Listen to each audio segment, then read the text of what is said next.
ലോകത്തെ ഏറ്റവും വലിയ ജനസംഖ്യ എന്ന പദവി ഇന്ത്യ കൊണ്ടുപോയതിനേക്കാളും വലിയൊരു പേടിയിലാണ് ഇപ്പോൾ ചൈന. ജനസംഖ്യ കുത്തനെ ഇടിയുന്നു, കുഞ്ഞുങ്ങൾ ഉണ്ടാകുന്നില്ല.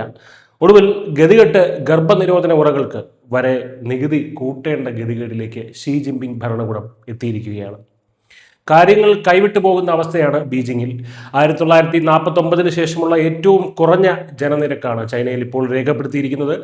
കഴിഞ്ഞ വർഷം മാത്രം ജനങ്ങളിൽ 1.6 ദശലക്ഷത്തിന്റെ കുറവുണ്ടായി. 1.6 ദശലക്ഷത്തിന്റെ. ഇത് മറികടക്കാൻ വിചിത്രമായ വഴികളാണ് സർക്കാർ തേടുന്നത്. കോണ്ടങ്ങൾക്ക് മറ്റ് ഗർഭനിരോധന മരുന്നുകൾക്കും ഒക്കെ തന്നെ 13% വരെ വാറ്റ് ഏർപ്പെടുത്തിയിരിക്കുകയാണ് എന്നാണ് റിപ്പോർട്ടുകൾ വരുന്നത്. ജനന നിയന്ത്രണ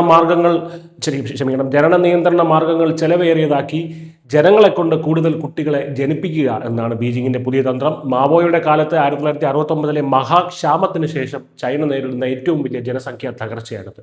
ഒരു കാലത്ത് ഒറ്റക്കുട്ടി നയം വളരെ കർശനമായി നടപ്പാക്കി ജനസംഖ്യ പിടിച്ചു നിർത്തിയ ചൈന ഇന്ന് അതേ നയം കാരണം വലയുകയാണ്.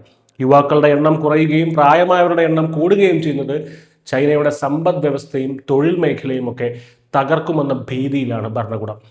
ജനസംഖ്യ കൂട്ടാൻ പണം വാരി എറിയാനും സർക്കാർ തയ്യാറാണ്. ഓരോ കുട്ടിക്കും മാതാപിതാക്കൾക്കും 3 വർഷത്തേക്ക് പ്രതിവർഷം $500, അതായത് ഏകദേശം 41,000 രൂപയോളം നൽകുന്നുണ്ട്.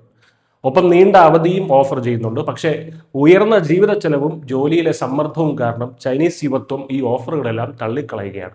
1000 പേർക്ക് വെറും 5.6 കുട്ടികൾ എന്ന ദയനീയമായ നിരക്കിലേക്ക് ജനനം കുപ്പൂത്തിക്കഴിഞ്ഞു. ചുരുക്കത്തിൽ നികുതി കൂട്ടിയത് കൊണ്ടോ പണം നൽകിയത് കൊണ്ടോ മാത്രം തീരുന്നതല്ല ചൈനയുടെ ഈ പ്രതിസന്ധി. ലോകത്തെ സാമ്പത്തികമായി നിയന്ത്രിക്കാൻ വെമ്പുന്ന ചൈനയ്ക്ക് സ്വന്തം ജനസംഖ്യയെ സംരക്ഷിക്കാൻ കഴിയുന്നില്ല എന്നത് ആഗോളതലത്തിൽ തന്നെ അവർക്കേറ്റ ഏറ്റവും വലിയൊരു തിരിച്ചടി തന്നെയാണ്. News desk India Malayalam.